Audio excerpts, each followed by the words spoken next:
Hey guys, tonight we're slipping quietly into the sunburnt world of ancient Persia, a place where the days shimmer with heat, the clay walls breathe with silence, and the breeze when it finally reaches you feels like a divine accident. You're standing at the edge of a desert city, maybe Yazd, or a dusty outpost even older, and the sun is doing what it does best, slowly roasting everything in its reach. Your sandals stick slightly to the parched ground, and the air wavers like it's unsure whether to be solid. There's no modern air conditioning here, no whirring fans, no humming fridges, and certainly no ice dispensers that refuse to cooperate. Just you, your sweat, and several ingenious humans who figured out thousands of years ago how to cool down a house using nothing more than clay wind and gravity. And yes, spoiler alert, you probably wouldn't last 5 hours in this heat, let alone a full day. That's okay. You're here to float, not fry. So before you get comfortable, take a moment to like the video and subscribe, but only if you genuinely enjoy what I do here. Drop a comment letting me know where you're tuning in from and what time it is for you right now. I read them all. Now dim the lights, maybe turn on a fan for that soft background hum, and let's ease into tonight's journey together. You begin by stepping through a narrow gate carved out of packed earth. The threshold creaks somehow, despite being made of stone, and a dry breeze lifts a puff of silt around your feet. Welcome to ancient Persia. No maps, no clocks, just shifting sun and intuition. Everything around you is tan walls ground clothing. It's a city the color of toasted flatbread. And yet, it's not dead. It breathes, slowly, methodically. The architecture seems to inhale the burning air and exhale something just a few degrees cooler. And in this place, those few degrees matter more than gold. You pass a boy carrying clay pots balanced on a stick across his shoulders. He's humming a tune that's probably been around longer than your favorite cereal brand. The scent of wet clay trails behind him, faintly musty but somehow promising. What you're really here to see, though, is how these people fight the heat. Not with brute force, but with an elegance born from necessity. This is no accident they've turned cooling into an art form. Every wall, alley, and window has a job. Every breeze has a path.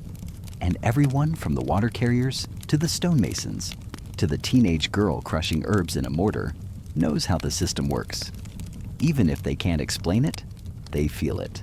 Historians still argue whether these cities were designed consciously for climate control, or if they simply evolved into coolness over centuries of sweaty trial and error.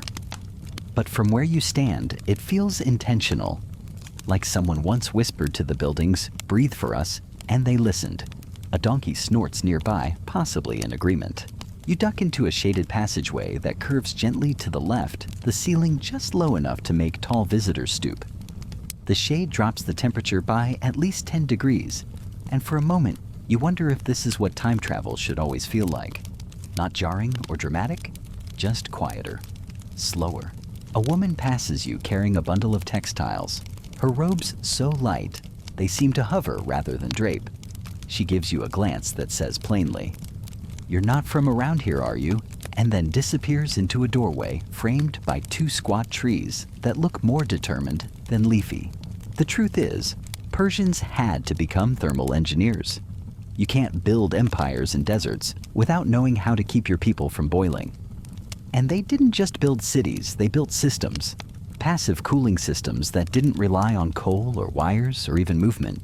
Systems that let hot air rise, cool air fall, and walls work over time. You press your hand to one of those walls, now sun-baked clay, surprisingly cool. Thick as a bear's torso. This wall doesn't care what time it is. It just is. And somehow that feels comforting.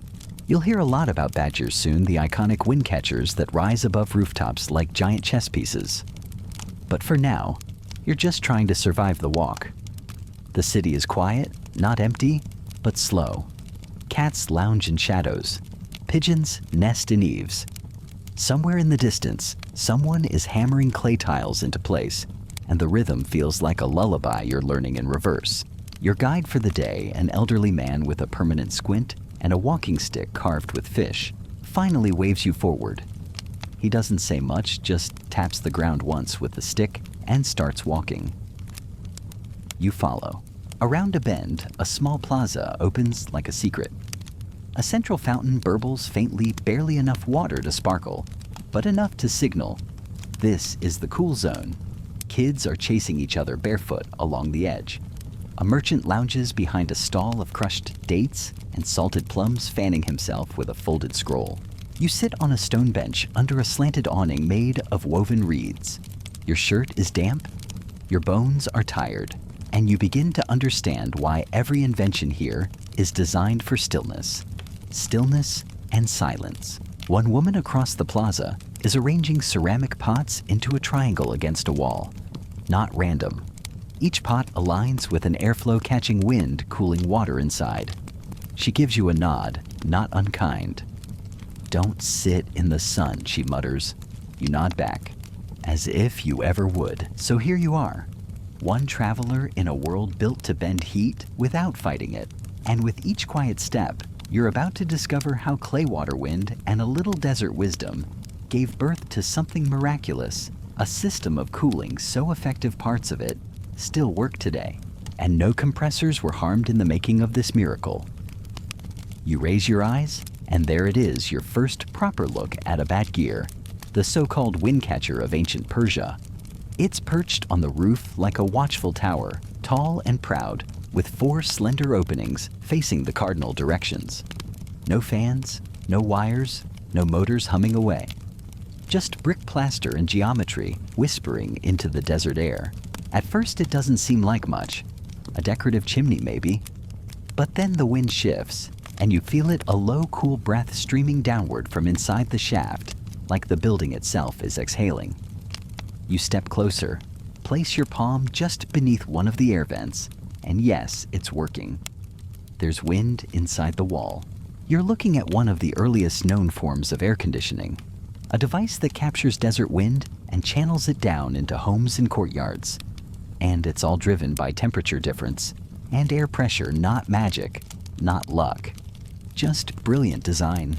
Historians still debate whether the badgear originated in Persia or independently appeared in other arid regions like Egypt or the Gulf. Some say the concept was traded like dates or poetry. Others argue it rose from the ground here in response to sheer desperate need. Whatever the origin, Persia turned it into an art form. The badgers come in different shapes. Square towers, octagonal ones, even complex hybrids that combine wind catching with water cooling. They're not just architectural features. They're survival tools. Your guide taps his stick again, gesturing up at the tower. 4 mouths, he says. One is always hungry. He chuckles to himself. You think about it. No matter where the wind blows from one face of the badgear catches it, while the others help create suction that draws hot air upward and out. A natural push-pull. No remote needed. You follow him into a modest house below one of the towers. The air inside is different. You expected stale heat. Instead, there's a quiet freshness, like walking into a cave lined with linen. The ceiling is high, the walls thick, and above you, the central shaft drops straight down like the throat of a gentle giant. There's no rushing air, no turbulence, just a soft, constant flow. The tower feeds cool air into the space while hot air escapes upward like a whisper, leaving a secret. A woman brings you tea lukewarm naturally, but somehow comforting. She nods toward the ceiling and says something about the night wind. You smile like you understand. Maybe you do. And here's a fun tidbit. Some badgers didn't just cool air, they trapped it. Builders would direct airflow over a subterranean pool or wet surface, cooling it further by evaporation before it entered the room.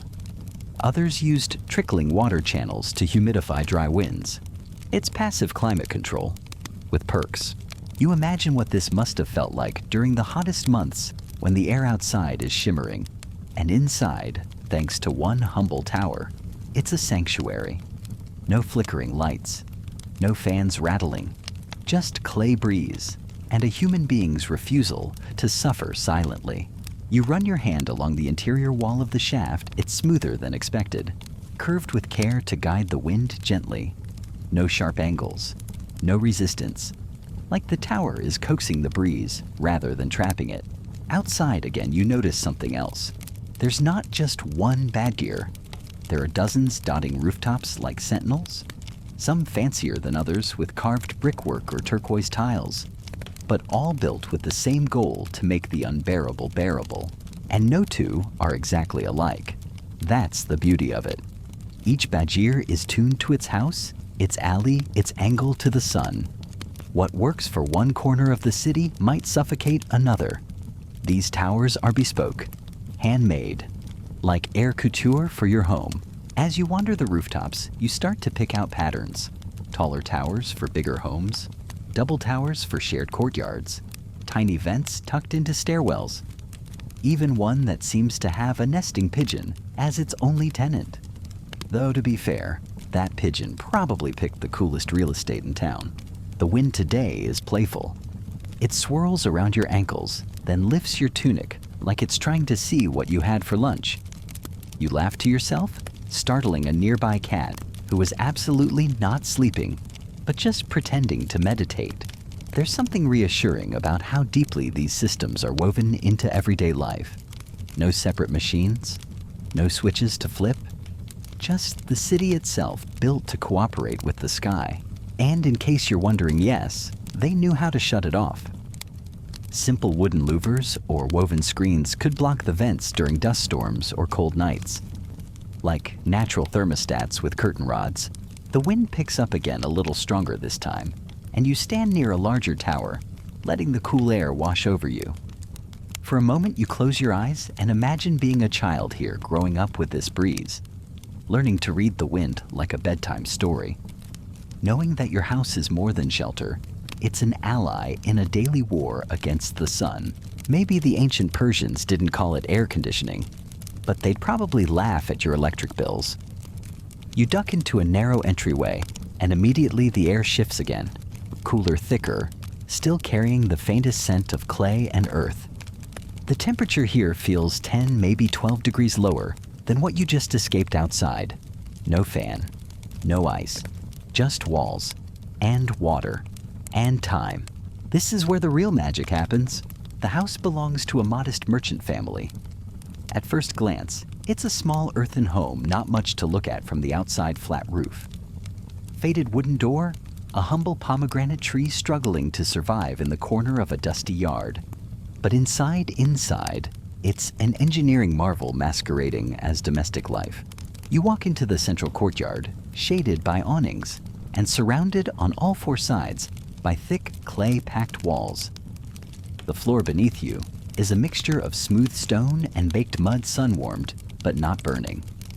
A small channel of water runs diagonally through the floor, disappearing beneath the building's edge like a secret.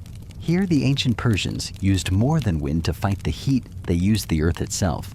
You stoop and run your fingers along the wall. It's cold. Actually cold. You knock gently, half expecting it to echo. It doesn't. The wall absorbs your touch like a sponge. That's sun-dried clay for you. Porous, heavy, almost alive. It's not just a wall, it's insulation. It's storage. It's a buffer between you and the scorching weight of the outside world. You step further into what might be a sitting room, although there's no couch or TV in sight. Just woven mats, low cushions, a single copper tray with dried figs. And beneath it all, cooling channels connected to the qanat system. Ancient Persia's underground veins. The temperature in here is startling. You blink and actually feel your body start to relax. Not just because of the drop in degrees, but because it feels earned. As if this coolness is a kind of wisdom, not a gift. One of the young boys offers you water from a small ceramic jug. You drink. It's room temperature, meaning perfect. In this heat, you learn to appreciate lukewarm the way some people savor wine. You glance up. The room is designed with airflow in mind, windows placed high near the ceiling just below the shaft of a small windcatcher. The cooler air from below pushes up. The hotter air above escapes. A natural convection cycle, no electricity needed. It's like living inside a quiet, calm breath. And then your guide gestures toward a trapdoor. You hesitate. Because honestly, you don't know if this is where you get tossed into a scorpion pit or gifted some mint tea. But you trust the stick-tapping wisdom of this man, so down you go. The steps are narrow and winding, carved right into the clay. As you descend, the temperature drops again. 10 steps down and it feels like dusk. 15 steps and you feel a faint breeze. At the bottom, a low curved corridor opens up. Candlelight flickers from a small dish of oil on the ground, and the floor is moist. You're in the qanat chamber. This is part of a subterranean water system, hand-dug tunnels that run for miles beneath the city, funneling snowmelt and groundwater from distant mountains to urban centers like this one. No pumps, no pressure valves, just sloped gravity and thousands of years of knowing where the water hides. Historians still argue whether qanats originated here or were borrowed from older Mesopotamian techniques. But Persia perfected them, laid them out in vast underground grids with vertical shafts rising up like breath holes to the sky. In the summer, these qanats didn't just provide water, they cooled entire homes from below. The room you're standing in, it's cooled by proximity. The walls suck in the chill of the water flowing nearby.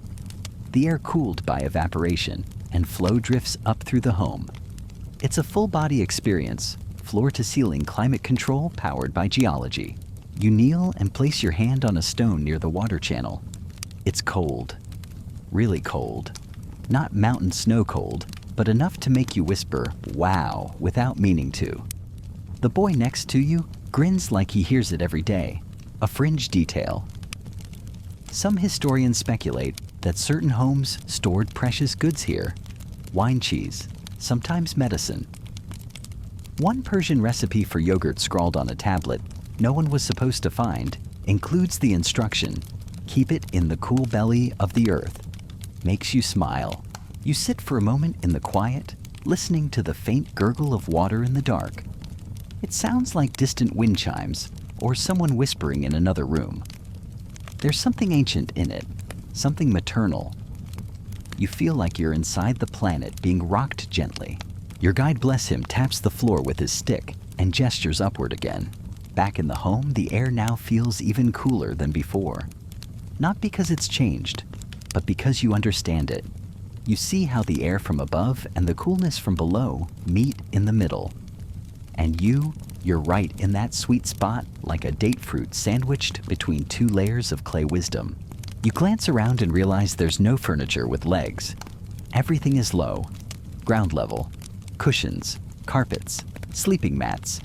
The floor is where the coolness lives, so why fight it? One of the women smiles and fans herself lazily with a palm frond paddle. She doesn't look uncomfortable, she looks in control. She knows this heat. It's like an old frenemy.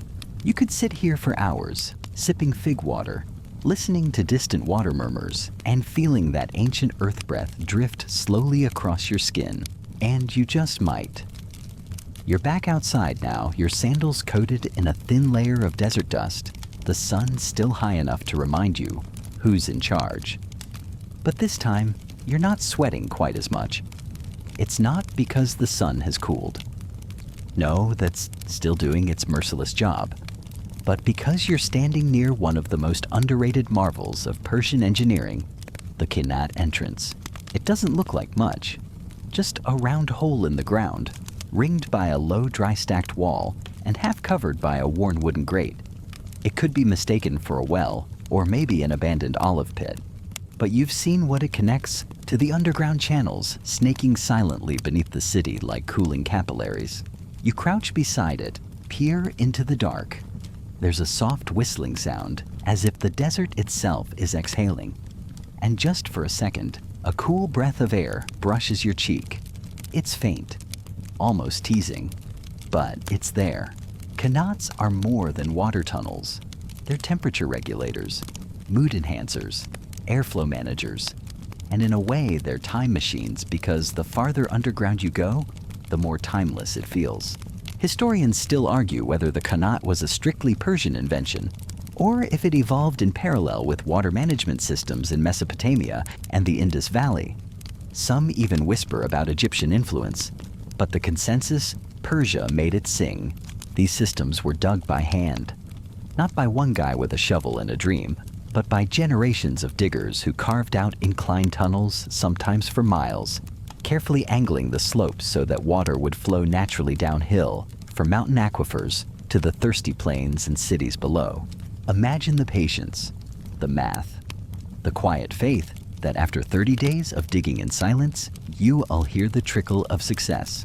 You peer farther into the shaft and imagine the original builders, shirtless barefoot, wielding nothing but crude picks and palm oil lanterns. They worked by feel, by intuition.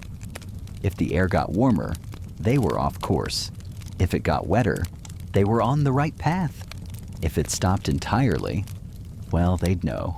You shuffle back as a small boy drops a pebble into the shaft. You count the seconds before it clicks into water. 7, maybe 8. That's how deep the coolness runs. The qanat system does more than hydrate. It ventilates. Air moves through the tunnels as well as water pulled naturally by the difference in air pressure between high and low exits. That's how homes get their cool basements, their softly circulating breezes, even in a climate that should melt dreams. You walk along a narrow street that seems to bend toward the shade instinctively. Beneath your feet, that hidden river flows cradled in silence. Above you, windcatchers suck and sigh. You're in the middle of a cooling orchestra, and all the instruments are tuned to survival, a fringe detail in some Persian cities, particularly. The qanat tunnels were used as secret passages, not in the spy novel sense, more like emergency paths between important buildings or hidden storage corridors for valuables. One legend tells of a young baker who built an escape route to visit his lover across town without detection. The ventilation shaft doubled as a romantic air vent, the stuff of desert sonnets. You reach a small platform beside a known qanat access point still active today. An old man crouched with a goatskin bag draws a tin cup of water and sips like it's poetry. He offers you a drink. It's cool, slightly mineral-rich, and more refreshing than anything you've had in a long time. And it's traveled maybe 30 kilometers just to meet your lips. This is ancient plumbing without the drama. No rust, no clanging, no awkward phone calls to maintenance, just gravity and stone. There's something profoundly comforting about it. These systems didn't just survive, they thrived. They were maintained for centuries, carefully mapped, inherited, respected. Some qanats are still functioning today, still delivering water and comfort the way they did when Alexander was just a kid with a sword and a lot of ambition. You pass a shrine dedicated to one of the original diggers, a man whose name has been lost, but whose work literally sustains the earth above it. Offerings of rosewater and sugar cubes sit on a worn stone bench. Not for him really, but for what he gave a place to breathe. You sit down beside the shrine and close your eyes. The wind brushes against your face, and below you deep in the earth, that ancient hush continues. A soundless stream in a sleeping city. And it dawns on you this isn't just history. It's hospitality. The kind that's quiet, slow, and deeply unapologetically clever. You're standing now at the edge of a maze. Not a hedge maze, not a corn maze, but a city-wide, sun-drenched labyrinth built from tan mud brick and centuries of trial-and-error cooling tricks. This is Yazd. And yes, you're already a little lost, but that's the point. The alleys here bend for no one. They twist narrow and veer off like sleepy snakes on a mission to confuse sunlight. No straight lines, no open boulevards, just passageways, some barely wider than your outstretched arms curving in every direction, as if the entire city was designed by a committee of indecisive cats. And it was, sort of, because Yazd wasn't designed for beauty or grandeur. It was designed to stay alive, to breathe, to stay cool. You turn a corner and enter one of those famous Sabbat tunnels, shaded passages built right into the residential neighborhoods. Some have sloped ceilings, some drop suddenly, and then climb again like urban roller coasters designed for humans in sandals. You walk under one now and feel it instantly. The air is cooler, quieter. The sun is completely blocked, and the walls seem to hum with stillness. Here's where it gets clever. These sabbats don't just block sunlight, they guide wind. The alleyways were built with airflow in mind, channeling breezes through the tight spaces between buildings, then up into the courtyards and homes beyond. Even the angles of the streets matter. They're tilted to catch prevailing winds and push hot air out, not trap it. Historians still debate whether this street planning was fully intentional or the accidental genius of many generations of, let's just build here. But the result? An organically cooled city that seems to trick the laws of thermodynamics on a daily basis. You keep walking, and something catches your eye, a small square opening high on the wall. Not a window, not quite. It's called a shabak, a kind of miniature wind-eye. Too small for intruders, just large enough to pull breeze inside while letting heat leak out. Every few feet, the path changes shape. You go from narrow corridor to vaulted tunnel, to open mini plaza, and then back into shadow. Your body starts to adjust. You're following the rhythm of the city, and you realize it's not built for cars. It's not even really built for efficiency. It's built for bodies, for lungs, for shade-seeking humans, and heat-dodging cats. Speaking of cats, one just slipped past your legs like a whiskered breeze. It disappears down a side alley that might actually be narrower than your thoughts. You reach a rooftop staircase and climb slowly because the clay steps are warm but forgiving. At the top, the entire city stretches before you. Flat rooftops dotted with badgers, domed water reservoirs, and in the distance, the jagged mountains that fed this city its lifeblood through those silent qanats. A woman is hanging linens on a line, their pale fabric rippling like sails. She nods to you. Her hair is wrapped in layers of cotton, not just for modesty, but for sun protection, wind buffering, and let's be honest, a little flair. You look around.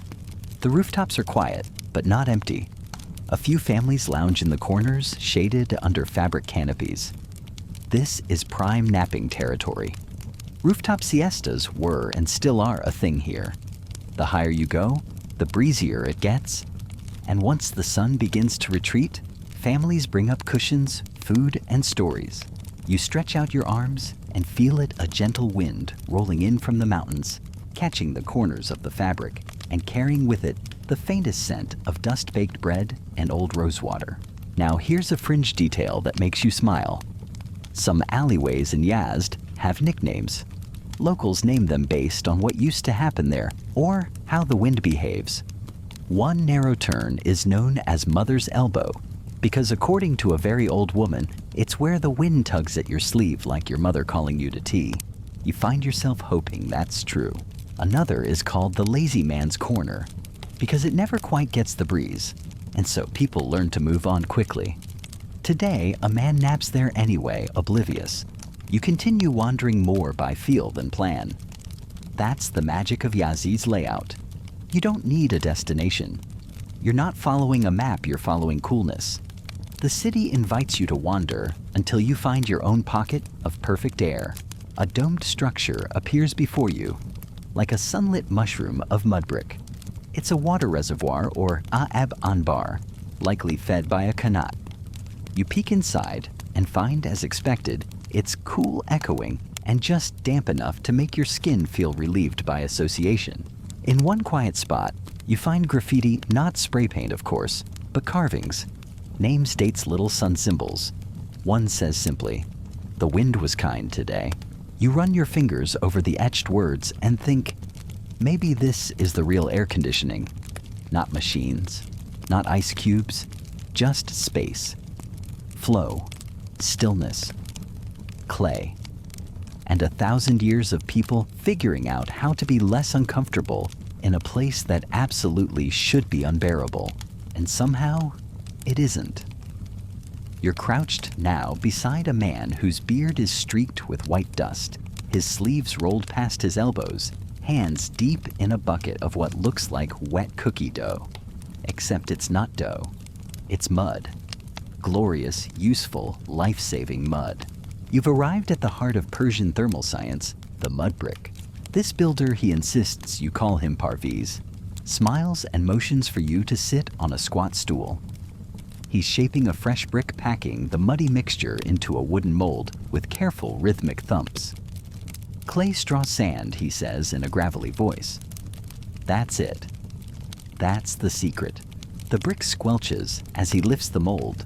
Sunlight hits the surface, and it starts drying before your eyes, the edges already stiffening. You blink. The man's house, cool and quiet, was made entirely of this stuff. Earth turned into structure. Heat turned into strategy. Ancient Persians weren't just good with wind. They were brilliant with walls. You touch a nearby wall, one that's already been drying for weeks. It's thick, maybe 2 feet across. These aren't just partitions. These are heat barriers. And they don't work like modern insulation that keeps things in.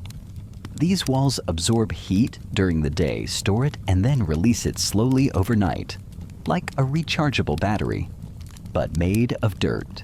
Historians still argue whether the precise ratios of mud mixtures changed from region to region, or if builders across Persia shared a standard formula. What's clear is that every structure, home, shop, bathhouse was customized to its climate. More straw for elasticity, more sand for aridity. You feel like you're watching geology with a master's degree. Parviz chuckles as he offers you a trowel. You accept, and after an awkward few tries, you manage to smear a moderately acceptable patch of mud across a low arch. He claps once, either in congratulations or amusement. Above you, the bricks are stacked in domes, not flat ceilings. This isn't just aesthetic. Domed ceilings help circulate air naturally, allowing hot air to rise and drift out, while cooler air settles below. You tilt your head back and feel it, the subtle difference, the drop in temperature just under that curve. Even the color of the bricks matters. Light, sandy hues reflect sunlight. Darker walls would trap more heat, and all of them, even centuries later, can be rehydrated and reshaped. These buildings weren't meant to last forever, they were meant to live and breathe. You wander into another structure, a bathhouse under slow restoration. The walls are laced with straw threads, visible in spots where the plaster has peeled. They crackle under your fingers like paper. A woman nearby tells you it's intentional. The straw adds tensile strength, like rebar in modern concrete.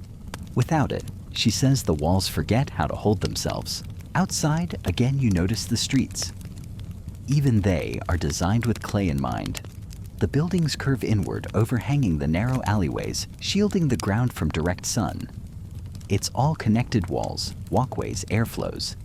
The whole city is a giant passive machine. You sit on a shaded stoop as a pair of donkeys clop past their hooves, raising tiny clouds of earth. The man guiding them stops briefly, adjusts a bundle of bricks tied to their backs, and offers you a fig. You take it, sticky and sweet. Around here, figs are kind of a currency. He points to a crumbling wall nearby. Built before my grandfather's grandfather, he says proudly. You nod. It's not falling, it's just breathing slower these days. And here's a quiet oddity in some old homes. Tiny ceramic jars were embedded into the walls during construction. Historians guess they helped improve acoustic resonance, carrying sound better in big halls, or maybe acted as pockets for airflow. Others think they were purely decorative. Either way, you tap one gently. It hums just a little, like a clay tuning fork. By now your hands are dusty. Your shirt smells faintly of sun and straw. But you're not uncomfortable. In fact, sitting against this wall, you feel held. Not by a machine, but by something older, more forgiving. You start to understand these walls weren't just built to cool homes. They were built to cool lives, to give people space to rest, to nap, to think slowly in a world that bakes everything it touches. And just when you're about to stand, a faint breeze slips through a nearby corridor. It slides over your skin like a sigh and disappears into the house behind you.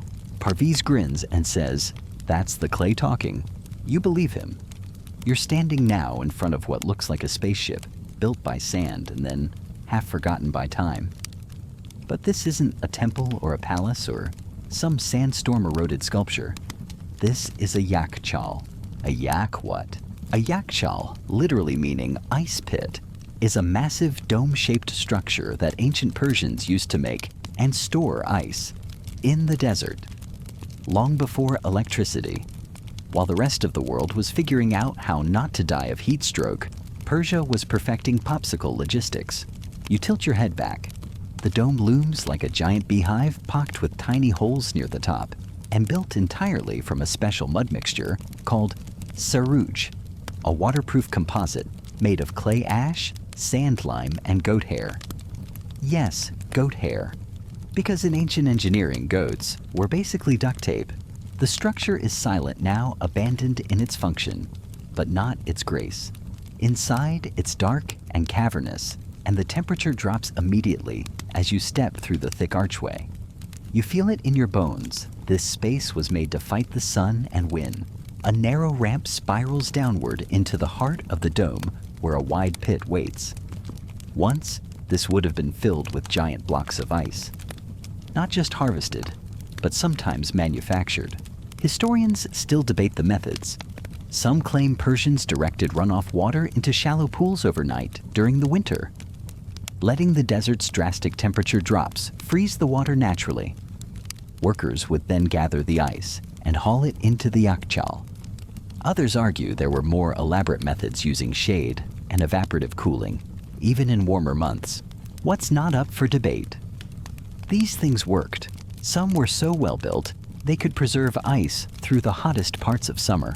A man nearby offers you a dried apricot and gestures toward the top of the dome. You follow his line of sight and spot a narrow chimney designed to release hot air while allowing cold air to settle. It's passive air control at its finest. The air doesn't swirl in here, it sinks. Heavier, quieter, more deliberate. And here's a cheeky little detail. Yakhchals weren't just for ice. Wealthy families used them to store perishables, cheese, yogurt, herbs, and sometimes even bodies. Temporarily, of course. No mummies here.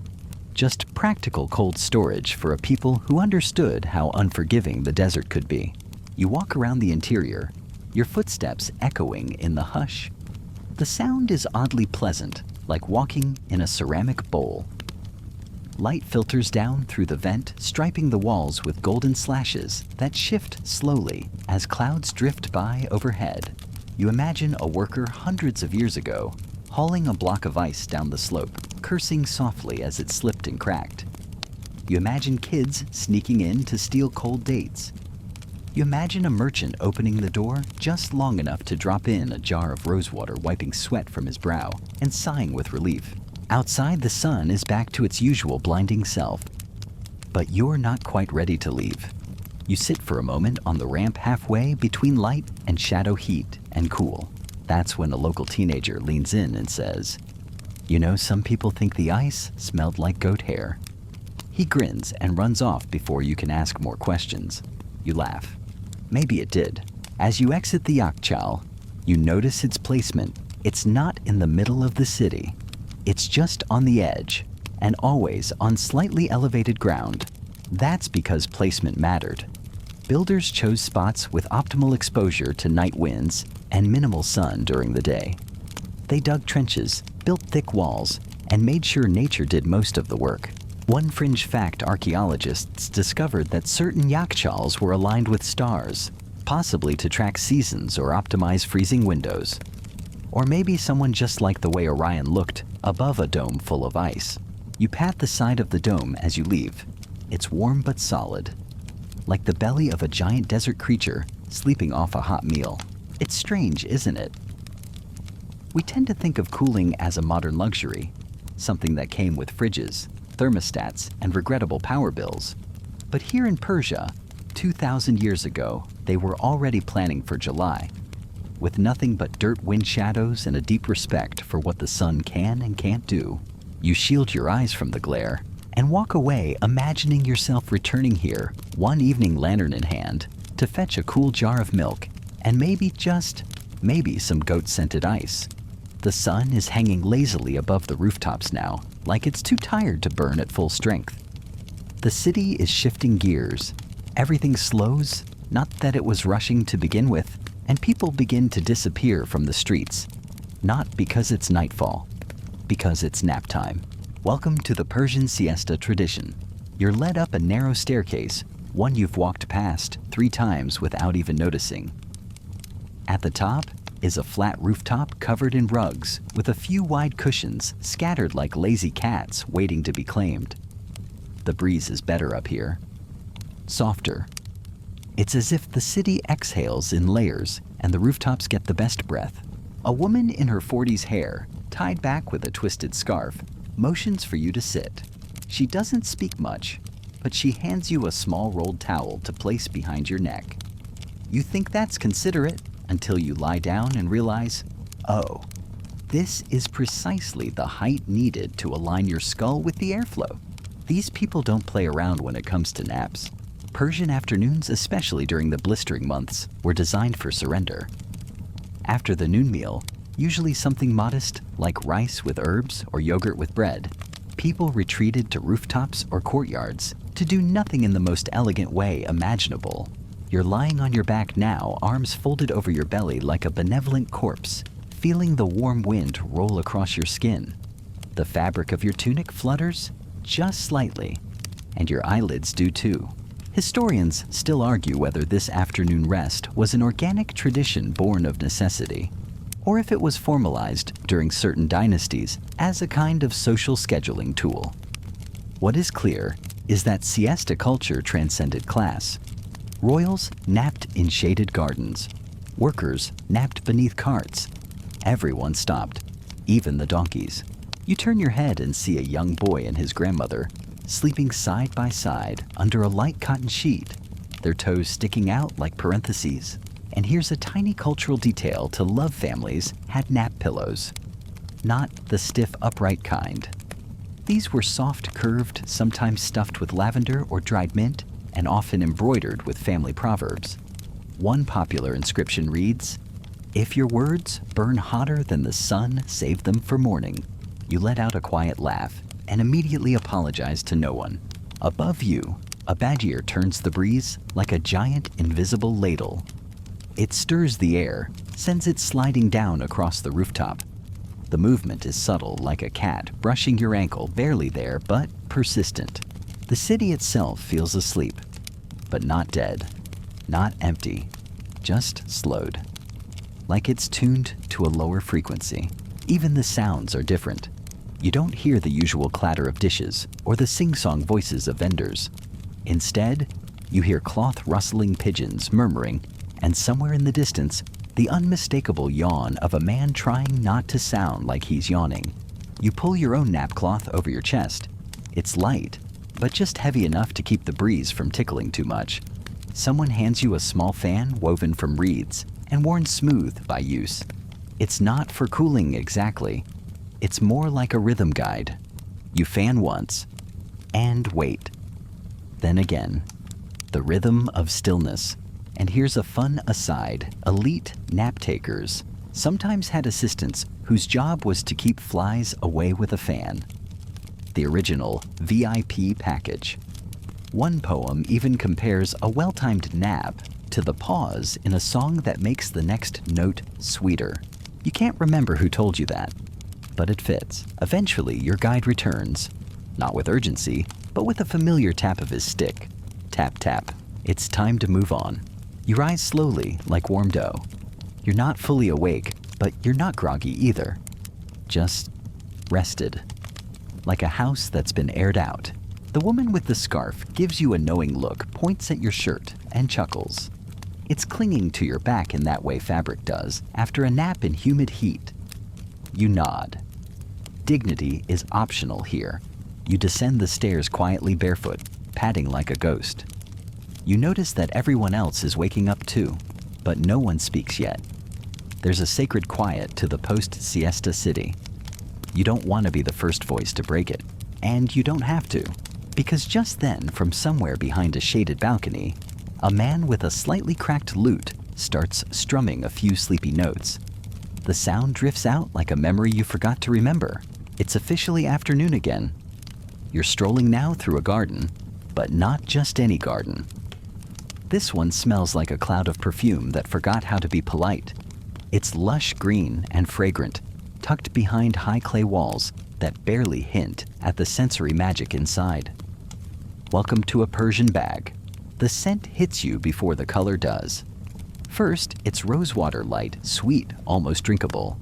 Then a deeper whiff of jasmine, earthy and heady. And somewhere in the back, basil crushed mint, maybe even a hint of citrus leaf warmed by the sun. These aren't wild gardens. They're orchestrated, carefully engineered to cool, soothe, and of course, smell divine. You step onto the stone path and realize you're walking along a narrow channel of water. It runs down the center like a mirrored ribbon splitting the garden into quarters. That's no accident. This layout, known as Chaharbagh, or Four Gardens, is based on ancient Persian design principles, meant to reflect paradise, literally. The symmetry, the water, the floral scents. Everything about it was designed to calm the nerves, lower the body temperature, and remind you that even in a desert, Eden is possible with the right plumbing. Historians still debate whether the original purpose of these gardens was mostly spiritual or strictly functional. Most agree it's both. A sanctuary for the soul and a natural air cooler for the overheated body. You pause beside a trellis laced with grapevines. Above, the leaves create a patchwork of shade that dances on your arms. Below, water trickles quietly past your feet, gently evaporating into the air and making everything feel a degree or two cooler. It's not air conditioning, it's air enchanting. And here's a delightful twist: in wealthier homes, these gardens were used to perfume the incoming air. Builders would place windcatcher outlets near gardens or water features, ensuring that the breeze entering the home was not just cool but fragrant. Imagine your modern HVAC blowing hints of rose and basil instead of whatever your upstairs neighbor is cooking. You're led to a small seating area shaded by a fig tree. The ground is soft with mossy patches, and the cushions are low and wide. A young girl brings you a drink rosewater and sour cherry chilled in clay jugs. She's got that look kids have when they know they're part of something impressive. You sip and instantly feel fresher. Not just because of the temperature, but because you're drinking something that smells like a poem. The air here isn't just moving, it's curated. A tiny breeze picks up moving through the lattice of plants. You catch a subtle shift in scent. Now it's more geranium, maybe a bit of sage. This isn't luck, it's chemistry. Ancient Persian garden designers selected plants based not just on looks, but on how they reacted to temperature, humidity, and airflow. You close your eyes and listen, bees hum softly in the background. A gardener brushes past, sprinkling water on the stone paths. That faint splash adds another layer of cooling to the air, like seasoning to a stew. And here's a sweet historical oddity. Some Persian texts recommend planting specific flowers near sleeping areas for softer dreams. Jasmine for romance, lavender for clarity, marigold for protection. Whether or not it works, who knows? But it smells like the kind of truth you'd believe at dusk. As you walk deeper into the garden, you notice windcatchers rising just above the walls. Their vents angled strategically toward open space. They're not just decorative, these are sensory funnels. Catch the breeze, cool it through shaded foliage, send it inside, carrying memories of the garden itself. One garden you pass even has shallow clay bowls placed along the edges of its water channels. They're filled with rose petals, letting the sun heat them gently until their scent spills into the air. A kind of low-tech diffuser. A breeze stirs, and suddenly you're surrounded by petaled perfume again. You sit on a low bench at the far edge where the garden meets the back of the house. Here it's cooler still. The walls retain shade, the trees block direct sun, and that central water stream murmurs like a lullaby. You take another sip of your drink, and for a moment, you wonder why anyone ever bothered inventing electric fans or leaving the house. The garden isn't loud about it, but it's working. You're cooler. You're quieter inside your own mind. And your shirt, not sticking for the first time in hours. Just before you leave, a child hands you a tiny pouch of dried petals. For your pillow. she says with a grin. You don't even need to ask what kind. You already know it smells like a breeze in paradise. You've made it this far weaving through domed rooftops, shady sabbats, and fragrant gardens. But now you stumble into something far more subtle, a quiet conflict. Not a war, not even a proper argument, just a very slow, very Persian kind of disagreement. You're standing at the edge of two homes that share a wall, and more importantly, a wind. One family has angled their badger to catch the strongest breeze, the other, not so lucky. Their vent is left with the leftovers stale warm air that trickles in like a disappointed sigh. This, you learn, is what some call the wind wars. See, when everyone in a city depends on wind to survive, the summer airflow becomes a resource. And when a resource is scarce, people get clever and a little territorial. You listen in as two older gentlemen, each from one of the neighboring homes, sit facing each other on a clay bench in what feels like the passive-aggressive capital of the Middle East. They're sipping tea, slowly, politely, staring at each other's windcatchers with the intensity of military scouts. One finally speaks. Your tower is taller this year. The other shrugs. The wind grew taller. I'm just catching it. Neither blinks. Historians still debate how common these disputes were. Formal records are rare, but plenty of oral histories hint at an unspoken etiquette around wind. One popular saying, "He who catches all the breeze sleeps with no friends." It wasn't about greed, it was about balance. A shared breeze meant a shared survival. So if one family modified their rooftop in a way that siphoned more than their fair share of airflow, well, conversations were had. Quiet ones, over tea, possibly with some slightly exaggerated coughing during particularly hot days. You wander down a side alley and spot another example two bad gears, angled in a way that suggests strategic compromise, neither facing directly into the prevailing wind, but both catching a bit. Like two siblings sharing the last fan on a summer bus ride. And here's a funny twist. Wealth didn't always guarantee more wind. In fact, some grander homes ended up blocking their own airflow with overly ornate structures. Form over function, a tragic miscalculation. There are stories of wealthy men retreating to smaller, older wings of the house during July, just to nap where the wind still remembered to visit. One structure you pass has an elaborate rooftop channel system, wooden slats angled to redirect airflow around a corner, like a low-tech duct system made of optimism. It's clever, over-designed maybe, but it tells you something people here paid attention to, how air moved. You sit down near a courtyard wall where a group of children are playing a quiet game with smooth stones and an overturned water jug. Every few seconds they pause to feel the breeze and then shout which side it came from. Northeast none. Their mother calls out from inside the house, reminding them to close the door slowly, lest the cool air escape in protest. Here's an odd fringe fact. Some old Persian homes included wind mirrors, small polished metal plates placed near windcatchers to help reflect light down the shaft and let you see the air movement. Not because it helped the breeze, but because it helped people believe in it.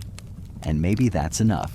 You pass by a market stall where a craftsman is selling tiny ceramic models of windcatchers. They're gifts, conversation starters, and according to the sign, guaranteed to make your neighbors jealous. You chuckle and buy one the size of your fist. It rattles a little when shaken. Maybe that's where the leftover breeze hides. As the afternoon wears on, you hear more wind-themed jokes, gentle digs delivered with sleepy smiles.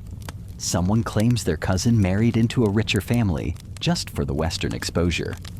Another says, "My aunt's house is so shady even the wind gets lost." You love it here, because what you've learned isn't just how ancient Persians cooled their homes. It's how they negotiated with nature and with each other. The sun may rule the day, but the wind is a guest. And in Persia, you always treat your guest, even the invisible ones, with respect. You lean back against the cool clay wall, your ceramic souvenir cradled in your lap, and feel the breeze skim across your skin. Just enough to make you smile. Just enough to know someone somewhere gave up a little so you could have a little more. Your sandals scuff gently against the stone as you follow your guide out of the quieter alleys and into a space that immediately feels grander. There's something different in the air here. Not just cooler, but cleaner, clear, like it's been filtered through silk. You're entering one of the ancient royal pavilions, a summer retreat, built not for battle plans or council meetings, but for sighing. Softly, with contentment. This was where Persian royalty escaped the dust and blaze of city life. And no, it's not a palace in the marble and gold sense. It's more like a glorified shaded daydream. Open arches, flowing water, ceiling murals that still flicker with bits of color even after centuries of sun. The floor beneath your feet is unexpected. It's not solid. It's a shallow, stone-lined fountain, dry for now, but clearly designed to run like a thin skin of water across the floor, keeping the surface cool and shimmering. You imagine the king stepping barefoot through it, robes hitched up slightly, trailing his fingers along the surface as if testing the temperature of his own imagination. And when the water did flow, it wasn't loud, just a faint trickle. Because here, sound mattered almost as much as temperature. Too much splash would disturb the peace. Too little, and you'd forget it was even there. They got it just right. Historians still debate how much of these royal retreats were designed by architects versus poets. The blueprints seem like sonnets filled with metaphors, proportions, based on verses layouts tied to constellations. Is it a floor plan or a love letter to air? You stand in the middle of the main chamber now. The ceiling rises above you, like a peeled orange segmented colorful domed for acoustics and airflow. Above one arch is a lattice that directs breeze in like a whisper aimed at your neck. On either side, smaller chambers branch off, one for tea, one for reading, one possibly just for existing in a different emotional register. The guide taps his stick and points up. Summer voice, he says. You raise an eyebrow. He points again, and you realize this particular corner was built to amplify soft sound. When the breeze came through, it wasn't just cool, it hummed. The entire room turned into a sleeping instrument. There's a seat against one wall bare stone, worn smooth from centuries of royal lounging. You sit. The wall behind your back is chilled even without water running. The breeze finds its way to you, gentle smelling of limes and memory. You exhale without thinking. In one corner, you spot an old shelf. Nothing on it now but dust and a single shard of glazed tile. But once it might have held scented oils, perfumes, maybe even cool rosewater towels. You imagine a servant approaching with a bowl of pomegranate seeds, kept in the yakhchal, whispering, Majesty, the breeze is especially fine today. A fringe detail. Some scholars believe these pavilions were used for dreaming on purpose, not just napping. Dreaming. Royal advisors would consult their dreams for guidance. In one story, a king refused to move his court for 3 days because he had dreamt of a breeze and insisted it had not yet arrived. You stand again and walk to the edge of the central room, where the walls open wide to a walled garden. Water channels run through it in neat lines, and everywhere the wind touches, there's movement curtains fluttering like sighs, leaves turning their undersides to the light, one lone fig lazily dropping from a tree. Your guide doesn't speak. He doesn't need to. This whole place is a conversation between air and silence, between heat and hush. You're not just visiting history, you're eavesdropping on it. And perhaps the most remarkable thing, it's all passive. No buttons, no fire, no bellows, just physics and beauty shaking hands and agreeing to be subtle. Before you leave, you step once more into the dry fountain, just to feel the shape of it underfoot. Your soles remember the coldness that once lived here. Your ears remember the breeze. Your bones remember the pause. This wasn't a place to cool down. It was a place to stay cool. You're back on the move, but now your destination isn't a building or a dome or a whispering wind shaft. It's a closet, a small one, packed with linen and logic. Because in ancient Persia, what you wore mattered almost as much as where you stood when it came to staying cool. You duck into a tailor's shop, the scent of fresh cotton and cardamom thick in the air. Bolts of fabric line the walls, arranged not by color, but by season. Summer cloth, looser weave. Winter cloth, tighter stitch. The tailor, slim, wiry, with a tape measure wrapped around his neck, like a necklace of authority, waves you in. He doesn't waste time. He points at your outfit size dramatically and motions for you to stand on a small wooden platform. You oblige, instantly feeling like a very warm statue. With deft hands, he lifts a sample robe off the rack and drapes it over your shoulders. The difference is immediate. Your skin breathes. Your spine relaxes. The fabric is so light, it might as well be woven from morning fog. Linen, he mutters, loose. Must billow, not cling. There it is, the ancient Persian air-cooling fashion principle. Clothes weren't meant to just cover you.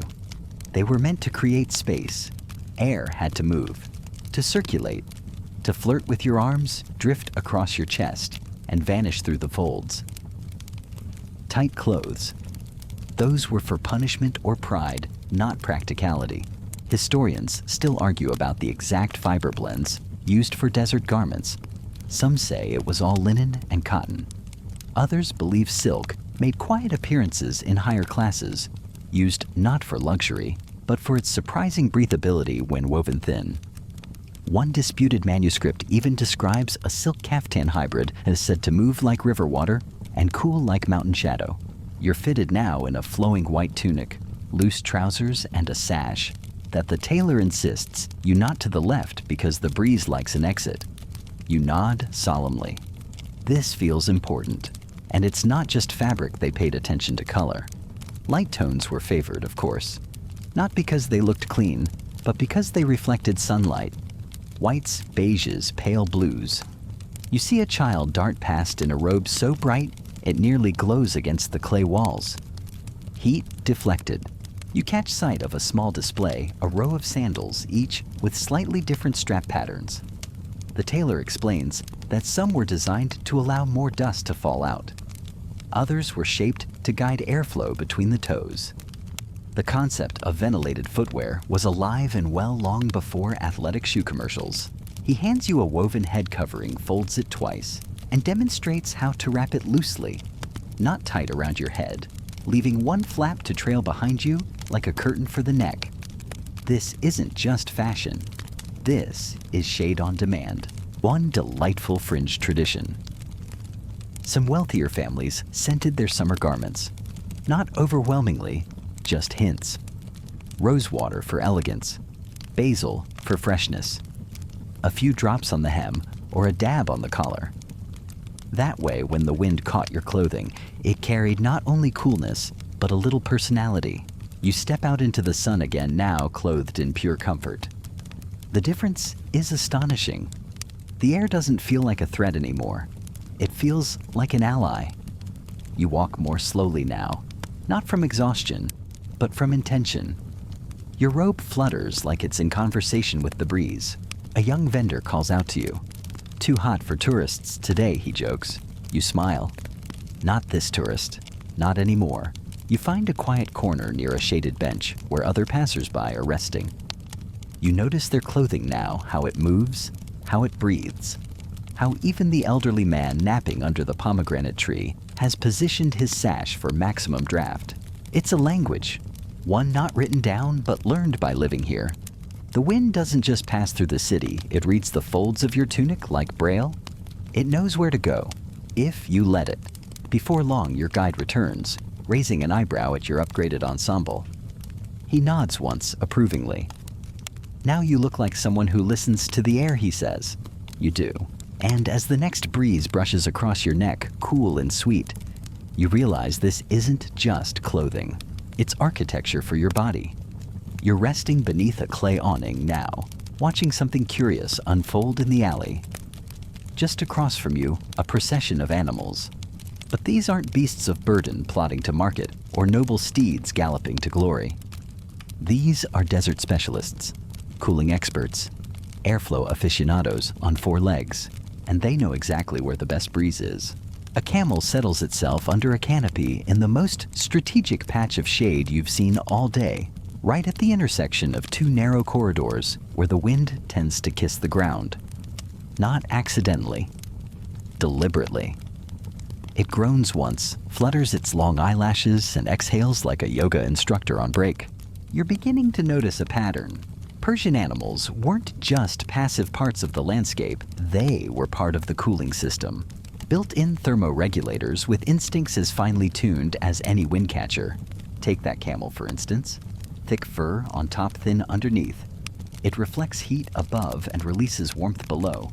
It kneels low to the ground, not out of exhaustion, but to align with the coolest currents where the breeze runs low like a lazy river of relief. Historians still argue whether these animals taught humans about airflow, or if they simply coexisted in climate-conscious harmony. Either way, Persians observed them closely. Where a camel rested, the air was good. Where a cat napped, even better.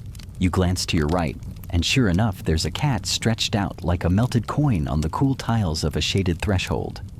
Its belly rises and falls slowly. Its tail flicks once, as if annoyed that the breeze paused for even a second. And here's a delightful fringe habit. In some neighborhoods, families actually built small shaded platforms just for their animals, not out of extravagance, but because they believed animals regulated home temperatures.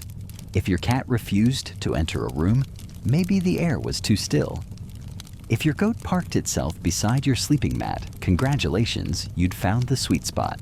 A small boy walks by, balancing a bowl of melon slices on his head. Behind him trots a dog, its tongue flapping, tail wagging, trotting from shade patch to shade patch, like a professional cartographer of cool.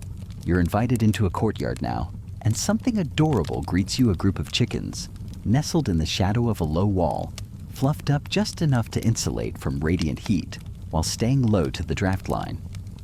They're clearly the least glamorous part of Persian architecture, but arguably among the most intuitive. Inside the home, there's another surprise, a narrow elevated shelf near the ceiling covered in soft cloth. Your host explains it's for the cats, not just to lounge, but to intercept heat. Their bodies absorb the warm air rising upward, turning feline laziness into a heat management strategy. You sit down near a wall where a donkey is tethered half asleep. Its ears flick in time with the breeze, and occasionally it shifts its weight to turn into the wind like a living weather vane. You lean your back against the same wall and realize it's one of the coolest spots you've felt all day. The animals knew it first. You sip from a cup of chilled rose milk as you watch a flock of birds wheel overhead. The pigeons circle twice, then drop down onto the roof of a shaded bathhouse. It's the hottest hour of the day, and they've chosen wisely. You make a mental note to follow birds tomorrow. A nearby boy laughs and tells you that the local cat, known only as Dr. Breeze, once led 3 visitors to a courtyard, so well ventilated, one of them cried. Possibly from joy, possibly from mint fumes. And there's a deeper truth hiding in all this. The Persians didn't fight the heat. They watched how nature worked with it. They copied, they adapted. Sometimes they even let the animals show them the way. You rise again and follow the camel down another alley. Its pace is slow, deliberate, utterly unfazed by the blaze above. You pass a group of children tossing petals into a puddle beside a qanat grate. A cat sits nearby, tail curled around its feet, staring into the vent, as if watching a drama unfold in slow motion. You realize then this city isn't just a place, it's an organism. A living system of walls, water, wind, and pause. And you're learning how to walk like someone who's been here their whole life. Slow, cool, unbothered, just like the camel. You've been gliding through history shadows, breeze, and clay, but now your sandals pause beside a low stone wall as your guide, ever cryptic, ever sun-wrinkled, taps his stick and murmurs. This is where the scholars lose sleep. You raise an eyebrow. He nods toward a small room tucked beside a windcatcher workshop. Walls covered in sketches, notes, and string diagrams that would make a conspiracy theorist giddy. The subject of this feverish debate, the humble fan. Not the electric kind. Not even the handheld paper kind you flap at weddings. We're talking about the earliest engineered tools made to manipulate airflow beyond simply catching it. A fan in the philosophical sense. And here in Persia, it's not quite clear who did it first. Or how. Historians still argue whether the concept of man-made airflow enhancement, specifically fixed or assisted ventilation, emerged first in Persia, Egypt, or India. Persian documents suggest the use of palm leaf fans and even rotating ceiling flaps powered by servants. But records are scarce poetic and occasionally contradictory. You step into the room. It's warm but rich with old energy scrolls, reed pens, bronze compass fragments. One wall features a half-painted mural of a woman standing beneath a windcatcher, holding what might be a feathered paddle. The brushstrokes fade before the fan is fully rendered, like the artist was interrupted mid-thought by history. A man in the room, possibly a descendant of the last architect-priest of Yazd, gestures you over to a table. On it is a wooden device, a curved blade mounted inside a clay arch, clearly intended to direct airflow. Not spin, just shape. He tells you it's a guiding wing, a rudimentary baffle designed to deflect wind down into a chamber. Was it ever used widely? Who knows? But the idea lingers like a ghost in the ventilation shaft. You glance down at a stack of texts translated from ancient Farsi and Aramaic. One reads, "We made the airbow its head and passed through gently." Another, "The king's chamber was cooled not by gods, but by clever wood." You smile. You'd believe it. One document details a breath drum constructed from cloth and bone, a kind of tensioned screen that moved ever so slightly, with each gust amplifying and directing airflow into private quarters. Whether it worked or was simply poetic engineering is unclear, but the ambition breathtaking. Here's a fun fringe fact. A traveling merchant once claimed he saw a Persian wind-powered fan with multiple flaps that opened and closed automatically, with the changes in pressure essentially a passive diaphragm system. He might have exaggerated, or hallucinated, or both. Still, the idea remains. The ancient Persians didn't stop at catching wind. They wondered, can we steer it? Can we teach it grace? You return outside and sit beneath a windcatcher near a modest home. Its base features a strange scoop-shaped protrusion, possibly a primitive directional fan, or just an architectural flourish. The debate continues. A cat slinks past it without breaking stride. Whatever it is, the breeze feels smooth as silk here. The cat approves. The sun begins to tilt westward, turning the clay buildings gold. You spot another mystery, a horizontal slot carved just beneath the roofline. Some scholars think it's decorative. Others think it was a wind rake meant to break up air turbulence before it entered the shaft. Still others shrug and say, maybe it was for pigeons? You sip from your travel flask and wonder, does it matter? What's clear is that Persian builders cared deeply about the quality of air, its speed, its smell, even its shape. That's not HVAC, that's devotion. As you rise, your guide leans in and says, "Some say the first fan was the flap of a robe." You both chuckle. You've seen enough billowing today to take that theory seriously. The truth is, history doesn't always leave instructions, but it leaves intentions. And the Persians. Their intention was simple, live gently with the wind.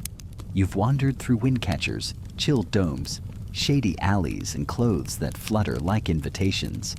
But now you find yourself somewhere deceptively ordinary, a quiet corner of modern Yazd. There's a motorbike leaning against the wall. A plastic chair sits crooked under a faded awning. Somewhere a radio plays a song that sounds old, but probably isn't. And still, it's cool here. Not cold, not refrigerated, but cool. Naturally, peacefully. You look up and see the familiar silhouette of a bajir. Not a museum piece, not a reconstruction, a real one.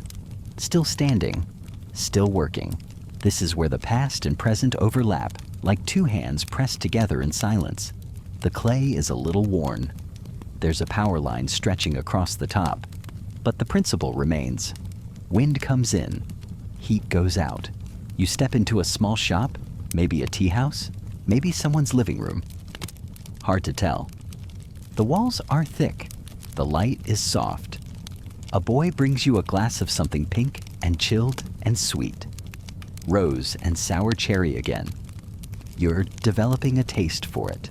The old man at the counter doesn't say much, but when he notices you eyeing the Windcatcher shaft at the back of the room, he smiles. Still better than your machines, he says. He's probably right. Historians still debate how much of Yazid's old cooling system has survived out of nostalgia versus necessity. But standing here sipping slowly, you suspect it's something deeper.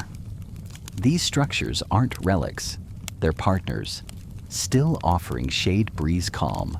You wander into a nearby neighborhood where most buildings are still made of earth literally. Compressed clay blocks, domed roofs, narrow alleys, and above it all those tall watchful towers catching the wind like it's a gift. A child runs past with a plastic pinwheel. It spins wildly, catching a gust from a half-cracked door. Wind still matters here. Even in the age of ceiling fans and air conditioning units, people still build with the same old logic. Let the breeze work first, then decide if you need help. And here's a subtle, wonderful detail. Some new homes in Yazd are being built with modern bad gears. Not clay, concrete, or brick, but with the same internal shafts, the same cross-ventilation paths, the same soft hum of moving air. A blend of now and forever. You pass a public square where the city has installed an art piece. 3 sculpted Windcatchers, stylized and abstract, made of metal. They don't function, but they shimmer in the sun and cast long familiar shadows. Children play under them without knowing they're standing beneath the same physics that cooled their great-great-grandparents. You smile. That's the real legacy. Not the bricks, not the blueprints, but the mindset. You don't fight the heat. You shape your life around it. You use walls that breathe clothes, that float windows that think. You sleep when the sun's angriest. You build with softness. And when the wind comes, you thank it quietly, always. The old man back at the tea house says one more thing before you leave. He places a cool hand on your arm and says, "We didn't invent comfort. We just invited it in." And really, isn't that what you've been learning this whole time? The genius of ancient Persian cooling wasn't about overpowering nature. It was about listening, observing, designing with humility and patience, letting the earth and the air talk to each other, and then stepping aside to enjoy the conversation. You exhale slowly. The breeze finds you again. And now, as promised, let's gently wind things down. Wind down final 300 words.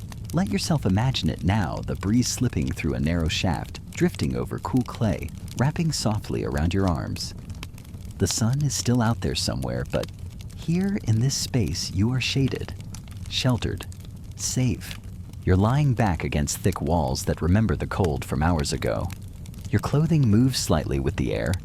Your breathing matches the rhythm of the garden fountain outside. A bird calls once lazily. Then, silence. The sky is beginning to turn the color of apricots. Evening is coming slowly, like someone approaching a door they don't need to knock on. There's still warmth? Yes, but it no longer demands your attention.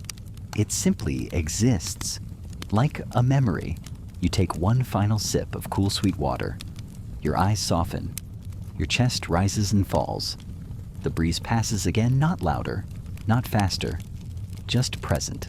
And with it comes the quiet hum of a city that never truly sleeps, but knows exactly how to rest.